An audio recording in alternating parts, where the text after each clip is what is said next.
আসসালামু আলাইকুম। Hamster কম্ব্যাটের daily কম্বোর 5 million token আজকে 3 জুলাই। চলুন দেখে নিই কী কী কোডের মধ্যে রয়েছে। তো শুরুতেই আমরা মার্কেটসে চলে যাব। তো চলে আসলাম মার্কেটসে একদম কোনো স্ক্রল করার দরকার নেই। একবার শুরুতে দেখেন গেম এফআই টোকেন নামে একটি টোকেন রয়েছে, এটি নিয়ে নেব আমরা। তো নিয়ে নিলাম, এটি আমাদের প্রথম কম্বো শেষ। এরপর 2 নম্বরে আমরা চলে যাব লিগ্যালের মধ্যে। লিগ্যালে চলে যাই। আচ্ছা, লিগ্যাল থেকে একেবারে শুরুতেই রয়েছে আমাদের টোকেনটি এসইসি ট্রান্সপোর্টেশন, এটি আমরা নিয়ে নেব। তো এটি আমরা নিয়ে নিলাম। আরও একটি টোকেন আমাদের বাকি, আমরা চলে যাব স্পেশালসের মধ্যে। তো চলে গেলাম স্পেশালসে।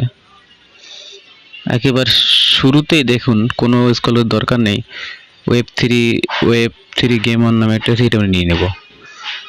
তো নিয়ে নিলাম, পেয়ে গেলাম 5 মিলিয়ন। ধন্যবাদ সবাইকে।